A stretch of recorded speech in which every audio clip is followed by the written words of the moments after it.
Muchas gracias por su atención. Es un placer para mí estar acá frente a ustedes. Es un privilegio realmente el que tengo de poder compartir en una de estas sesiones tan importantes como son estos webinars. Ustedes saben que en estos tiempos realmente es esta la forma en la cual tenemos que hacerlo, pero es parte también del nuevo mundo, ¿no? Es parte del mundo en el cual tenemos que compartir con distanciamiento, pero gracias a eso, bueno, la tecnología nos está ayudando. Entonces, no sé si pueden ver ya mi pantalla. Podemos arrancar la sesión. Ustedes me confirman. Sí, se ve súper bien. Ok, buenísimo. Listo. Bueno, si se corta el audio o algo, me dejan saber, por favor, los compañeros. Bueno, como comentaba Carla, yo soy ingeniero, estoy trabajando para Cisco Systems. Dentro de la organización de CX, yo soy arquitecto. Y ese resumen, digamos, está excelente, digamos. Básicamente describe un poquito de mi experiencia.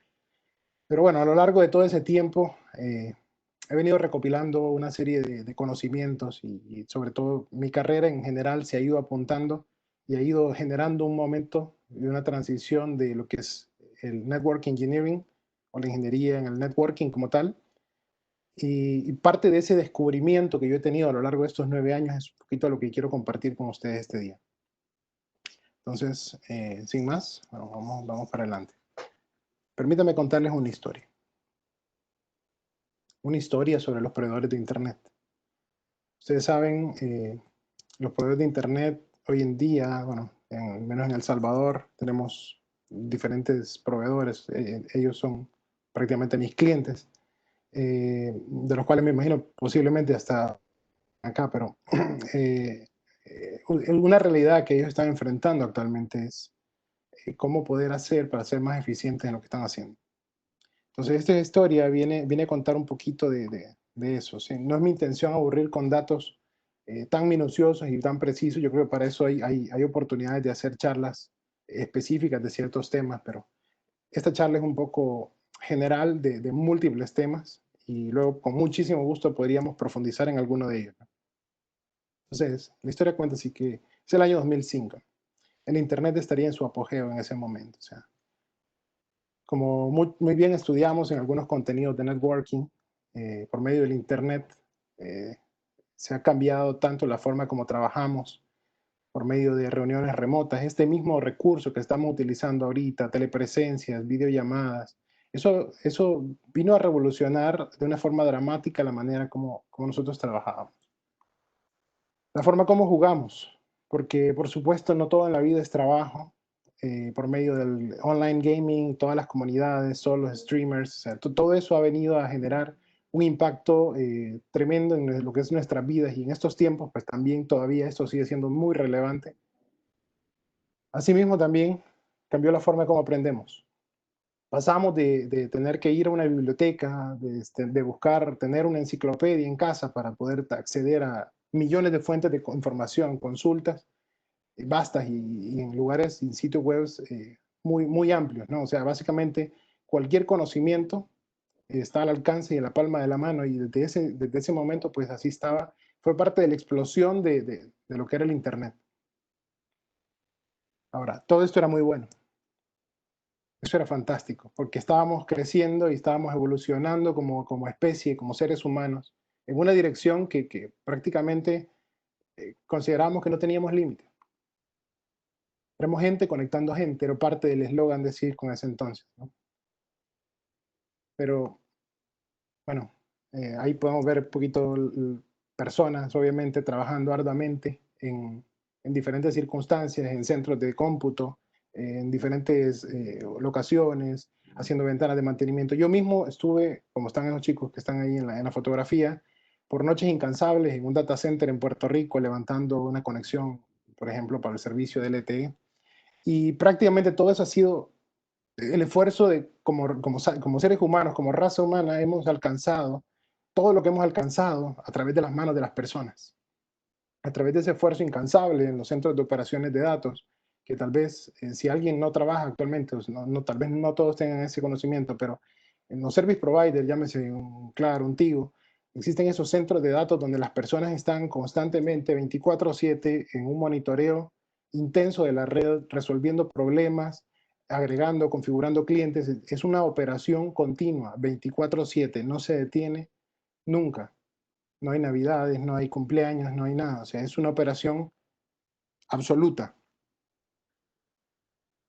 Pero eso trajo un problema. El problema somos los seres humanos. Los seres humanos tenemos capacidades limitadas, nuestro cuerpo se rinde y estamos obviamente, ante un mundo que está cada vez demandando más, el Internet demanda mucho más, la cantidad de los volúmenes de tráfico crecen de una forma exponencial.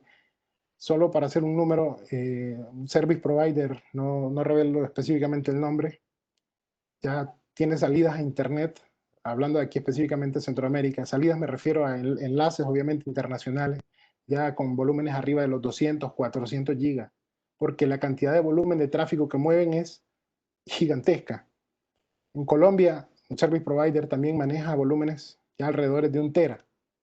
Entonces, estamos hablando de que cada vez como seres humanos, como especie, estamos consumiendo más los recursos de red y quienes están operando la red siguen siendo seres humanos.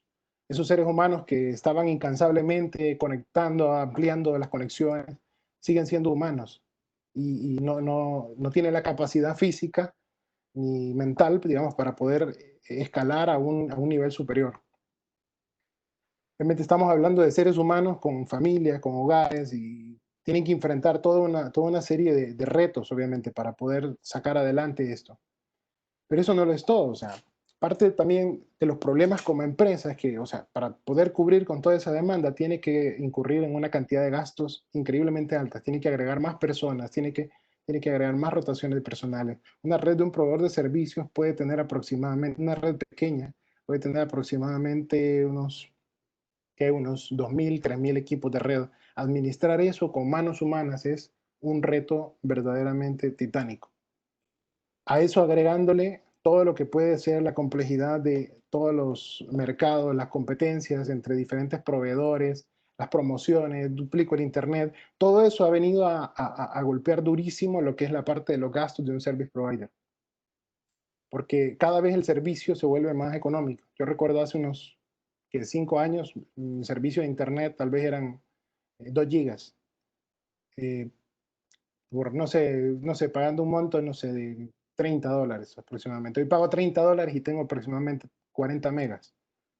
O sea, cada vez yo pago lo mismo, o sea, quiere decir que los proveedores de servicio ganan lo mismo, porque su base instalada de clientes no crece constantemente, pero sus costos operativos se mantienen en aumento de forma constante. Entonces, todos esos problemas realmente han venido a acarrear a veces y en muchas ocasiones problemas para poder dar una calidad de un servicio como los usuarios esperamos. Los usuarios generalmente somos muy exigentes. Estábamos perdiendo la batalla, estábamos perdiendo el control de esa situación. Entonces, teníamos que hacer algo y básicamente lo que dijimos fue Digital Transformation. En Digital Transformation se abren las posibilidades a un mundo de automatización, un mundo de donde básicamente estamos adicionando un potencial donde las computadoras vengan a trabajar por nosotros. Esto viene a ser un símil ciencia ficción, si a alguien le gusta las películas de Terminator, por ejemplo, donde las máquinas empiezan a controlar máquinas, máquinas para que tomen las decisiones, máquinas para que puedan ayudar en la administración de la red, para poder sacar un poco de la ecuación, no completamente, sacar un poco de la ecuación a lo que serían las personas, que sabemos que también generan parte de los problemas, ¿no?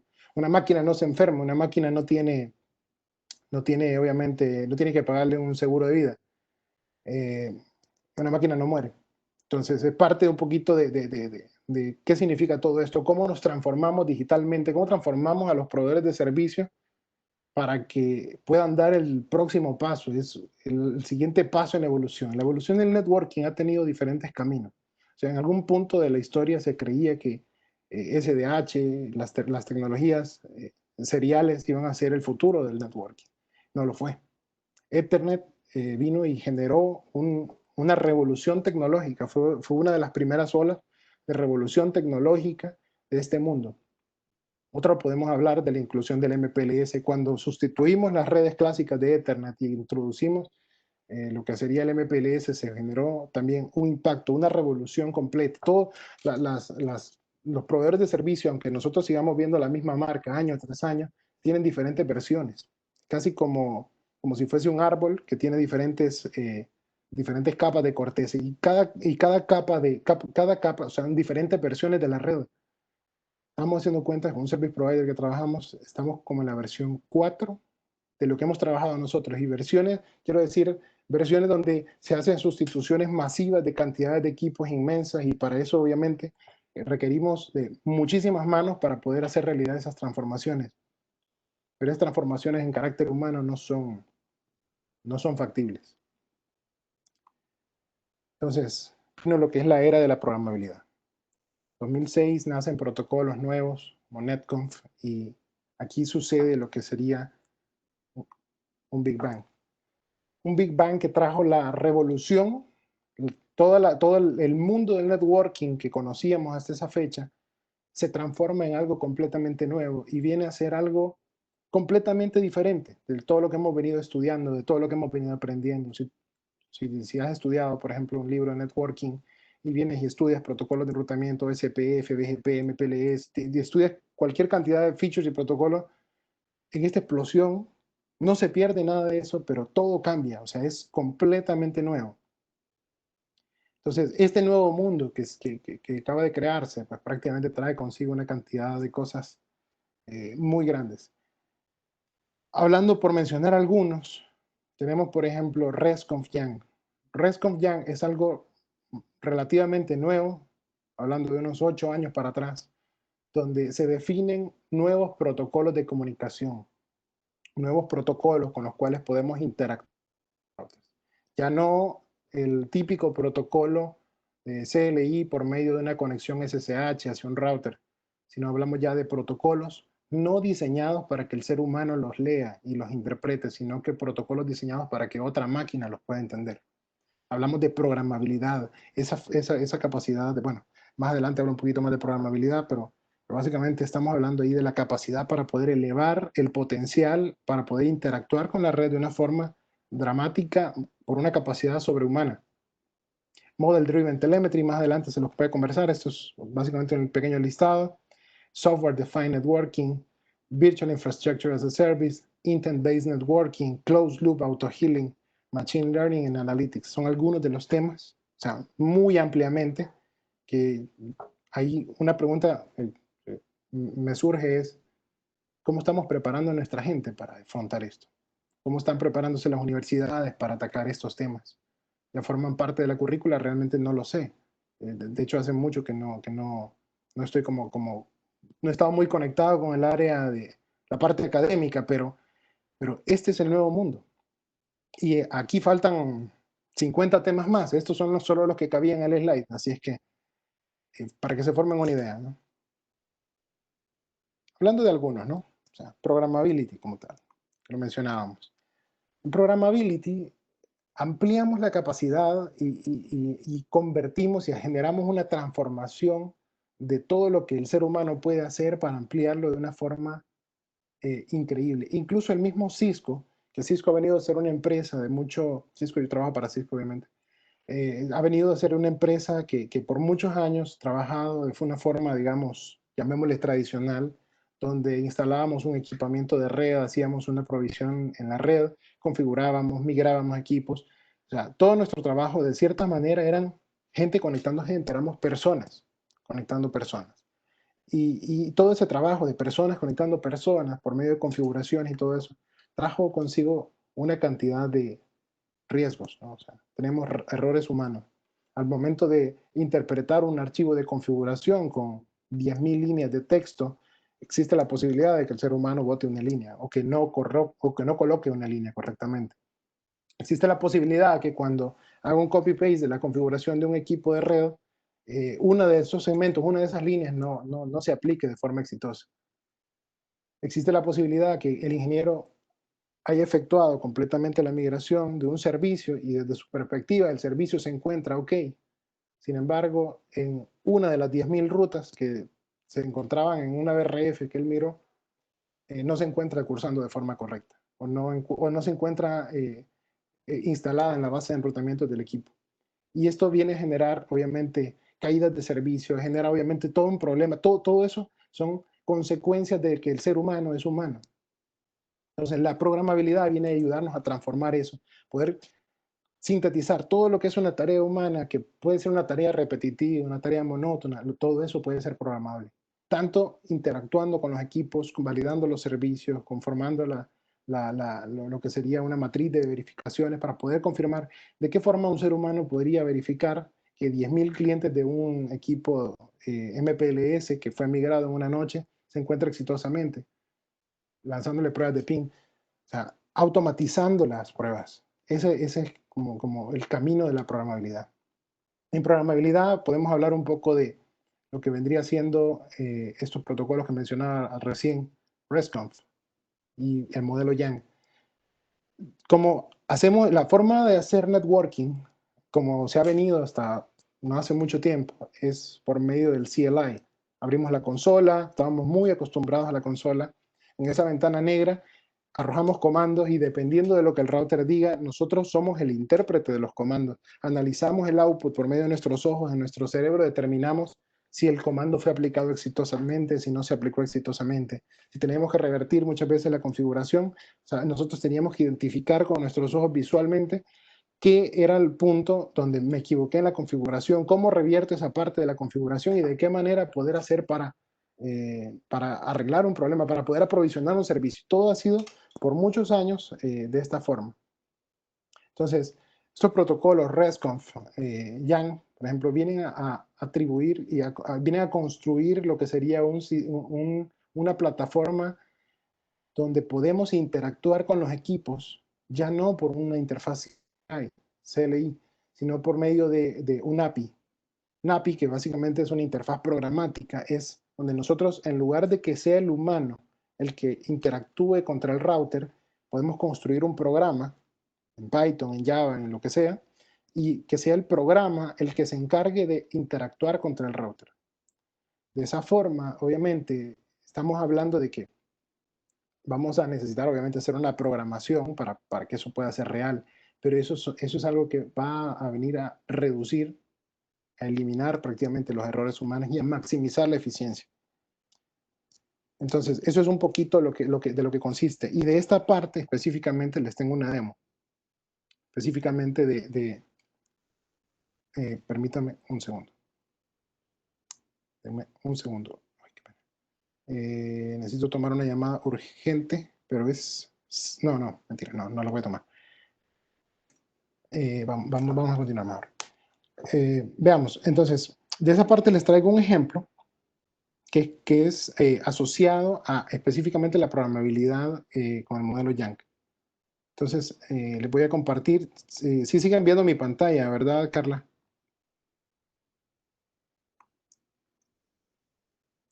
Hola, hola.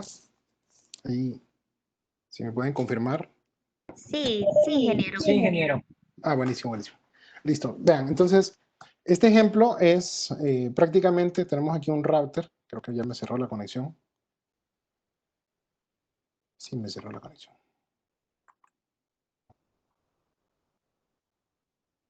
Ya les muestro. Conectar nuevamente.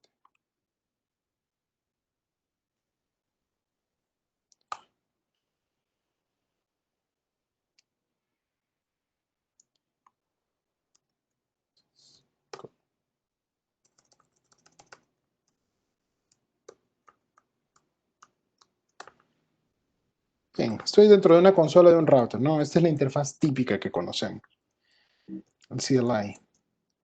Entonces, este ejemplo es un ejemplo muy sencillo. Voy a configurar una interfaz loopback.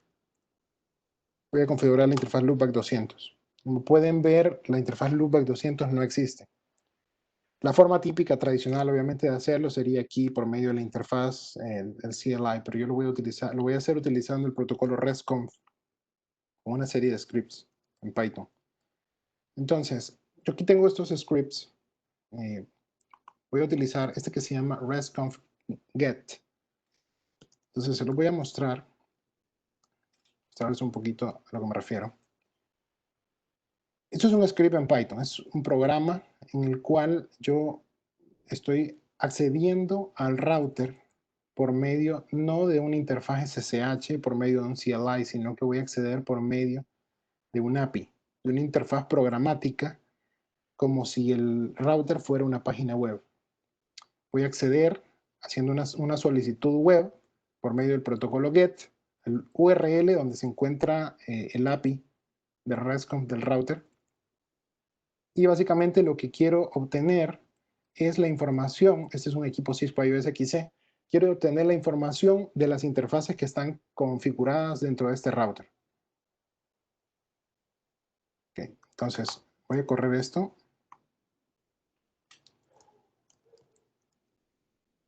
RESTconf get.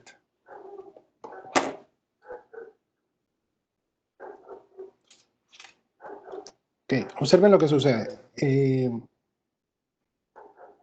Esta es la respuesta que el router me entrega.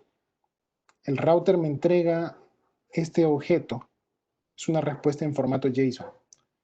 Es legible por el ser humano, pero es legible por el ser humano, pero digamos, o sea, no es lo mismo, digamos. Obviamente es muy distinto de hacer un comando, por ejemplo, show running config en el equipo iOS XE. Es una data estructurada para que sea entendible por un programa. Con esta data, obviamente podemos tomar decisiones. Podemos hacer que un script o que un software pueda tomar decisiones. Entonces, vemos que tiene configurado, por ejemplo, tiene en el objeto Gigabit Ethernet, él me habla de que tiene, por ejemplo, bueno, tiene una lista acá de objetos y me habla de que tiene una interfaz configurada Gigabit Ethernet, que es su interfaz de management. Esta es la descripción. Tiene un IP address, tiene su máscara de red, algunos features que tiene activos o desactivados. Me habla de cómo tiene configurada la negociación y prácticamente me expresa, digamos, cuál es la estructura de la información, cómo se tiene en ese router. Entonces, voy a correr otro script que se llama RESTconf post. Con post, este es un script muy similar, pero en este caso yo voy a hacer un push de información. Yo voy a subir la información al router. En el caso anterior yo estaba extrayendo información del router. En este caso, yo lo que voy a subir es un objeto JSON. En mi caso se llama payload. Y lo que voy a hacer es la creación de una interfaz loopback. Entonces, con esta interfaz loopback yo le voy a decir que va a ser la loopback 200, va a tener una descripción, va a tener un IP address, una dirección IP primaria. Entonces, de esta forma, yo puedo subir una interfaz loopback por medio de la interfaz programática de RESTconf. Y bueno, aquí está la parte donde se hace el llamado para hacer el despliegue de la configuración hacia el router. Ahora, esto ustedes pueden decir, es una configuración muy sencilla. Pero yo te pregunto, si vamos a hacer una configuración, no de una loopback, sino que vamos a configurar 10.000 servicios. Configurarlos de una forma manual, o sea, podría tomarlos muchísimo tiempo y adicionalmente podríamos ser muy susceptibles a errores. En cambio, de esta forma, con interfaces programáticas y con un software predefinido para obviamente lanzar esas configs, podemos ser muchísimo más eficientes, muchísimo más rápido. Entonces, voy a correr acá este código, RESTconf post. Entonces, esta llamada básicamente le envía toda la configuración que yo estoy desplegando en el router como una transacción. La configuración no es una línea, no es línea por línea, es una transacción básicamente. Y al ser una transacción, lo que quiero decir con esto es que el router no vamos a caer en una condición donde parte de la configuración sí se acepta, donde parte no se acepta, sino que en realidad esto está basado en un principio de todo o nada. O sea, toda la configuración que yo estoy desplegando, que va en esa transacción, se va a aplicar en el router. Y si por algún motivo un parámetro de este objeto JSON que estoy configurando, algún comando, alguna variante, no está aceptable por parte del router, toda la transacción va a fallar. O sea, toda la transacción se revertiría y el router no sufriría una condición mortal, que es que tiene parte de la configuración y parte no. Entonces, con este simple comando, yo envié esa llamada. Aquí tengo la respuesta del método HTTP. Y podemos correr el comando en la consola del router. Oh, me mató otra vez. Un tema muy agresivo.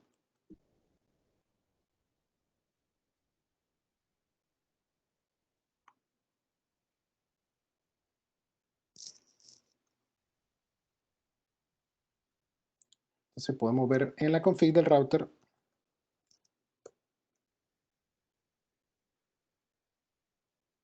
Y veamos ahora show running config interface loopback 200. Y vemos que, tal cual, esas 3 líneas de configuración que yo le envié por medio de una transacción de RESTconf, ahí están, fueron aplicadas. Ahora, ¿qué pasa si yo me equivoqué? Digamos, yo necesito cambiarle la dirección IP. También existen transacciones para hacer actualizaciones de configuración, que no van a hacer creación y no van a ser borrados, sino que es simplemente una actualización. Y eso es por medio del método patch. Wow, qué terrible, sorry. Eso es por medio del método patch. Entonces, este es el código con el cual yo puedo hacer un cambio. Y en este caso yo le voy a decir, mira, este es el payload. El URL cambia, yo tengo que decirle específicamente en cuál loopback es que yo voy a hacer el cambio. Entonces, mira, en la loopback 200, en el campo IP address primary, en esta sección de tu estructura del API, aplícale estos cambios. Y es la dirección IP, cámbiala. Ahora vas a utilizar la 192.168.2.2. Antes tenía la 192.168.200.200. Entonces, vamos a cambiarla por medio de este script también. RESTconf patch. De igual forma, es una transacción que se envía y se envía de forma exitosa y eso ya genera un cambio en el router. Por último, obviamente también podemos correr un código para hacer un borrado de esa configuración. Sería RESTconf delete. Es un código muy similar, básicamente es una llamada API. Esto es el ejemplo más elemental que podría existir de esta parte. Con ese código, con el script, digamos, con el que hacemos el borrado, pues prácticamente podemos también sacar configuración del router. Ya prácticamente ese loopback no existe. Entonces, aquí digamos, el objetivo era mostrarles un poquito cómo se utiliza esta interfaz programática. De aquí en adelante hay 1.000.000 de posibilidades y 1.000.000 de caminos de esto, porque al poder interactuar con la caja de esta forma, podemos entrar a un mundo completo de oportunidades de automatización. Podemos tomar decisiones a partir de lo que tiene el router. Eso es un poquito por la parte de programabilidad. Bien, continúo por acá.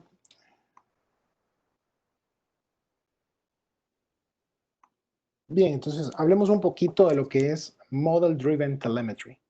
Model Driven Telemetry vendría a ser básicamente es un concepto que es nuevo, digamos, muy nuevo a nivel de industria, en el cual por mucho tiempo la forma como hemos hecho monitoring de nuestros devices ha sido por medio de un protocolo famosísimo, el SNMP. SNMP es un protocolo muy antiguo con el cual nosotros podemos configurar para que el router eventualmente nos envíe un trap que nos diga, oye, mira, tengo un problema, me sucedió esto y te envío y te notifico esto, ¿no? También tenemos la capacidad por medio de SNMP de acceder al router y pedirle algo de información, pedirle un poco de información, oye, dime router, ¿cómo está funcionando? ¿Cómo te encuentras? Y podemos pedirle algún comando, podemos pedirle alguna información. Ese protocolo fue bueno en su momento. Ahora, con telemetría, prácticamente vendría a ser algo muy nuevo, vendría a ser el protocolo, vendría a ser la forma con la cual reemplazaríamos al SNMP. Porque SNMP tenía un problema, y es que cuando se lanza, por ejemplo, una petición de SNMP hacia un router, el CPU y el performance del router experimentan esa solicitud. O sea, es una solicitud que llega directamente dirigida hacia el router y el router tiene que designar ciclos de CPU para poder atender ese pedido. Entonces, con eso en mente, bueno, este nuevo protocolo y esta nueva técnica para hacer monitoring funciona en un argumento distinto. Funciona donde el router es el que se encarga de él hacer streaming. Él está constantemente haciendo flooding de sus estadísticas. Podríamos hacer una analogía donde digamos, SNMP es como ir a un pozo. Tú te acercas a un pozo con SNMP, tú bajas un balde y extraes un poco de agua. Y con ese poco de agua tú tienes un poco de información, y ese poco de información tú tienes que tomar una decisión con eso. En Streaming Telemetry, la analogía es que Streaming Telemetry es una cascada. Es una cascada de información que está cayendo constantemente, y tú te acercas a la cascada y tú colocas el balde y tú recoges solamente la información que tú quieres recoger. Eso vendría siendo un poquito la analogía. Prácticamente esto nos habilita para poder tener un monitoreo diferente. Con SNMP, en muchos service providers le tienen miedo al SNMP, porque por medio de SNMP hay equipos que incluso han llegado a ser reseteados, equipos que han muerto la batalla contra el SNMP porque tal vez la persona que configuró el SNMP le aplicó un tiempo de polling demasiado agresivo. Los tiempos de polling de SNMP en algunas operaciones de service provider puede llegar a ser aproximadamente por ahí unos 5 minutos. Quiere decir que a los 5 minutos van y le preguntan al router, oye, ¿te encuentras bien? Ahora, en 5 minutos muchísimas cosas pueden pasar. Pueden pasar de que el router se murió en 5 minutos. En 5 minutos puede suceder de que el router, después de que pasó el pedido, el router empieza a experimentar una tormenta de broadcast, un ataque, empieza a experimentar cualquier cantidad de cosas podrían sucederle en esos 5 minutos, y todo el performance se va abajo. Entonces, es una gráfica que su muestreo, o sea, cuando hablamos de una gráfica, por ejemplo, para hacer el análisis de un KPI, una estadística que nos podemos obtener por medio de SNMP, podemos hablar de tener un muestreo demasiado amplio. Entonces, realmente tenemos zonas vacías de información. Ahora, con Streaming Telemetry, que constantemente está entregando información, tiene cuando lo extrapolamos a una gráfica de KPIs, por ejemplo, en un dashboard, o sea, podemos hablar de que tenemos una gráfica muy consistente. O sea, tenemos una gráfica con mucha información donde podemos hacer monitoreo de nuestros equipos casi que en tiempo real. Podemos saber qué les está sucediendo. Entonces, eso es una de las grandes ventajas que tenemos con esta estructura de datos. Adicionalmente, bueno, que cuando hablamos de Model Driven Telemetry, estamos hablando de que se sustenta sobre lo que vendría a ser Yank.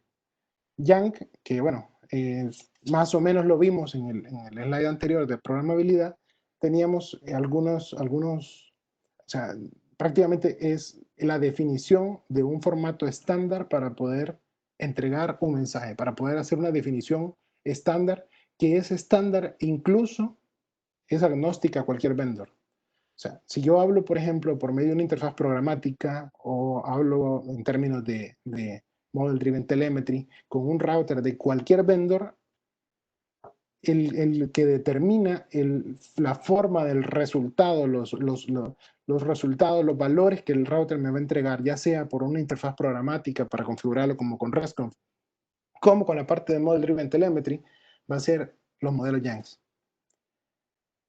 Entonces, eso lo hace que sea vendor agnóstico. Eso es un poquito de Model Driven Telemetry. Ahora, Virtual Infrastructure as a Service. Este tema es increíblemente inmenso. O sea, es sumamente vasto. Es un mundo demasiado grande. Porque, a ver, desde mucho tiempo atrás, o sea, un service provider ha venido, digamos, desplegando sus infraestructuras de red por medio de equipos. Compra router de un tipo, router de otro tipo, y compra cualquier cantidad de equipamientos, y constantemente, año tras año, invierten millones de dólares en nuevo equipamiento, porque el equipamiento cae en obsolescencia de una forma muy rápida. Agregar interfaces, o sea, uno de los principales dolores que tiene es la escalabilidad, porque compran routers muy grandes, y qué sucede si de pronto en una región del país de pronto no crece tanto. O sea, entonces compran capacidad ociosa. En otros tienen que estar comprando capacidad constantemente y agregan un router muy grande que tenga una capacidad de throughput de 400 gigas de tráfico, y en 6 meses o un año después tienen que comprar otro igual para ponerlo al lado porque no les da abasto. Eso es parte de los challenges que están enfrentando los service providers. Entonces, con este concepto de virtualización, de infraestructura, prácticamente hablamos de hacer una abstracción de todo lo que es la red. En este concepto, donde prácticamente lo que se construye, en lugar de tener una red, se construye un data center gigantesco completamente distribuido, donde cada una de las centrales de red ya no son más centrales que albergan equipos, routers y switches, sino que lo que contiene son servidores. Y con esos servidores se construye infraestructura virtual, se puede virtualizar la infraestructura, por ejemplo, para montar un packet core, un data center, equipos de red, routers, o sea, todos los equipos que antes se compraban, los equipos físicos, pueden ser virtualizables y se pueden montar sobre una infraestructura de virtualización con protocolos y tecnologías llamado, por ejemplo, OpenStack, Docker Containers, con clúster de Kubernetes. Es una cantidad de temas gigantesca, es una cantidad de temas gigantesco para poder hacer llevar, si alguien tiene un poquito el concepto de lo que es, por ejemplo, en Amazon Web Services, es donde en Amazon lo que tiene Amazon son millones de servidores. Y si tú quieres una máquina virtual, si tú quieres virtualizar un router, virtualizar lo que tú quieras, das un clic y despliegas una máquina virtual, despliegas algo, o sea, haces un provisioning de recursos, creas infraestructura de forma virtual, pero no solamente infraestructura de servidores, sino que en este concepto se crean routers y funcionalidades críticas dentro de la red del networking, se puede construir todo de forma virtual. Entonces eso es algo maravilloso. Eso es algo maravilloso. ¿Por qué?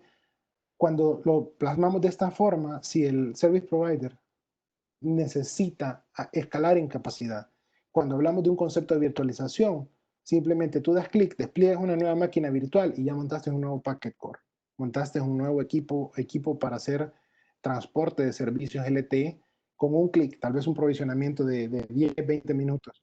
Te ahorras toda la complejidad logística de comprar un equipo, de llevar el equipo, montarlo, instalarlo, tener que cablear la energía eléctrica. Si tú tienes un data center donde tienes la capacidad para hacer virtualización de todas esas funciones, tienes la capacidad para poder montar cualquier cosa. Entonces, eso es el concepto de virtualización, de infraestructura de redes. Y esto es algo que se está aproximando, esto es algo que se está volviendo realidad y tangible. Es algo que está llegando a nuestra región y es algo que está sucediendo. Y dado que en Latinoamérica estamos todavía, desde mi punto de vista, un poco lejos del 5G, pero pero es algo que va a ser una necesidad cuando lleguemos ahí. Continúo un poquito por acá. Machine Learning Analytics.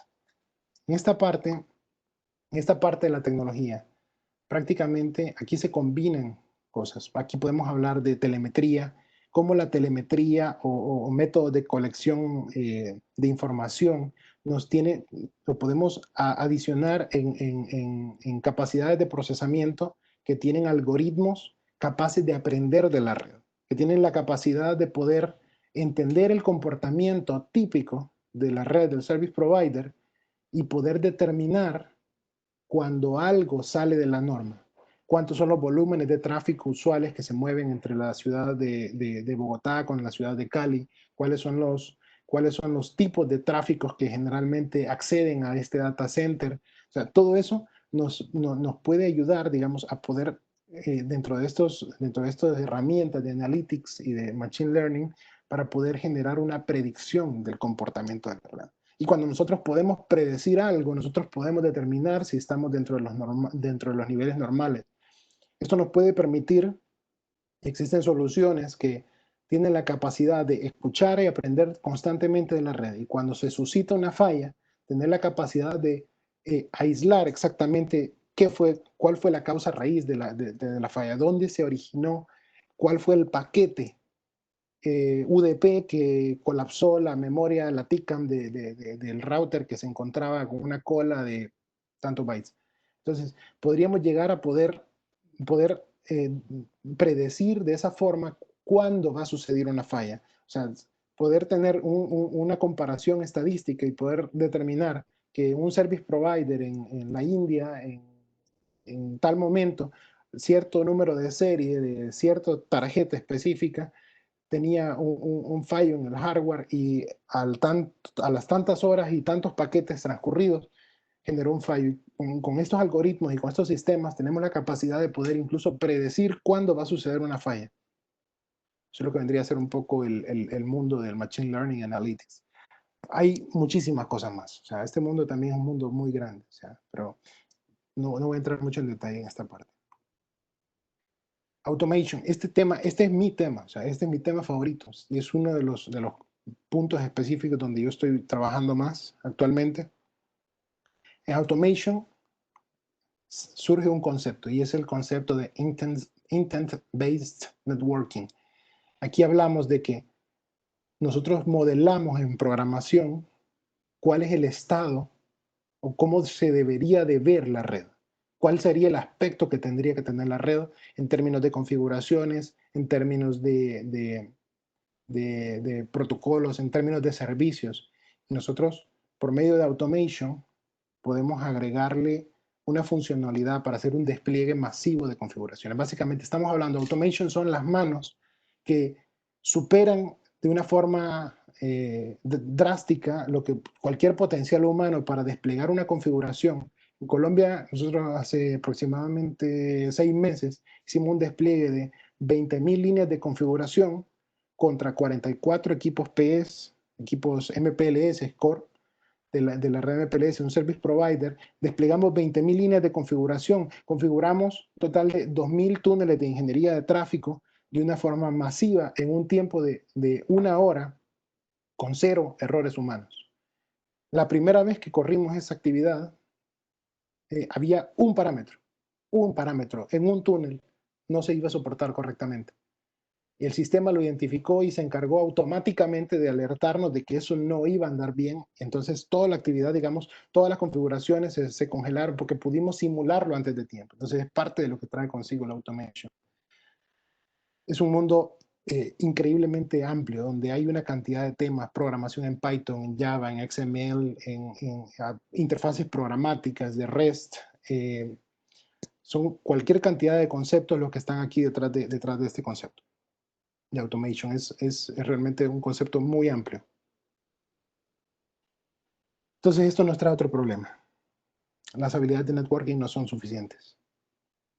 Digamos, si eres un estudiante, si estás aprendiendo en una universidad o en una academia de networking de Cisco, el networking como tal, los protocolos de enrutamiento, SPF, BGP, MPLS, todo eso sigue existiendo. O sea, no quiere decir de que las habilidades, no dice las habilidades de networking ya no sirven. No, sí sirven, todavía sirven y son muy importantes, pero ya no son suficientes. Porque estamos ante un mundo que ha cambiado y es un mundo completamente nuevo, con una cantidad de temas que creo que les he mencionado aproximadamente unos 30 temas de diferentes tecnologías, y en cada una de ellas se requieren personas. Personas que sepan esos temas, personas que tengan los dos mundos, que tengan tanto la habilidad neurálgica de poder entender el comportamiento, de qué es lo que sucede a nivel de un router cuando una sesión de OSPF se encuentra en estado flapping, pero que también sepa cómo, por ejemplo, desplegar una solución por medio de una interfaz programática basado en una respuesta que se genera de un sistema de monitoreo por telemetría. Necesitamos personas, y en el mundo del networking hoy en día se ha convertido en un mundo híbrido, donde tanto la parte del software como la parte de networking se han unido en un solo tema. Hace muchos años, creo que aproximadamente unos, ¿qué? Ya me duele decirlo, pero quizás unos 15 años, cuando yo entré a la universidad, yo quería tomar ingeniería en sistemas. Pero estaba indeciso entre tomar ingeniería en sistemas o tomar ingeniería en telecomunicaciones. Cuando yo estudié ingeniería en telecomunicaciones en la Universidad de Don Bosco, y prácticamente yo siempre tuve una pasión por la programabilidad, por la programación. Tomaba clases de programación, incluso yo me metía en la universidad a clases de programación que no eran de que no eran de mi carrera. Recuerdo haberme metido a clases de programación 4 o algo así, no sé, porque me apasionaba mucho el tema. Y mi sorpresa fue cuando yo llegué a este mundo, es que esos dos mundos que estaban, digamos, separados y eran mundos independientes, el mundo del networking, el mundo de la programación, que eran dos mundos distintos, esos dos mundos se estaban fusionando en un nuevo mundo, que es el mundo que hoy estamos. Y la cantidad de personas que tengan las competencias para poder moverse entre ambos mundos son los que tienen, digamos, las puertas y las llaves para poder acceder a este nuevo mundo, y son los que, digamos, son los que van a estar liderando la vanguardia y los que van a ir en la punta de la ola de esta nueva era de la que estamos viviendo, de la era de la programabilidad. Necesitamos esas habilidades para poder enfrentar todos esos nuevos desafíos. Esto es un recurso que Cisco ha dispuesto, developer.cisco.com, es una página web muy buena, donde se tienen acceso. Ustedes saben que Cisco ha liberado toda una currícula nueva de certificaciones. Está el DevNet, así como estaba el CCNA, está el DevNet Associate, y están toda una gama de certificaciones que van buscando esto, ¿no? Son las nuevas certificaciones de Cisco que van apuntando a construir esos recursos que tengan los dos cerebros, que tengan la capacidad de poder pensar y poder interactuar con la red y con los equipos en ambas vías. Entonces los invito a que puedan echarle un ojo a esto. Tiene laboratorios que son completamente gratis, donde tú puedes acceder a cualquier cantidad de recursos, informaciones, documentos, todo. O sea, los invito de verdad que le echen un vistazo. Está muy bueno. Y bueno, prácticamente eso es todo. Muchísimas gracias.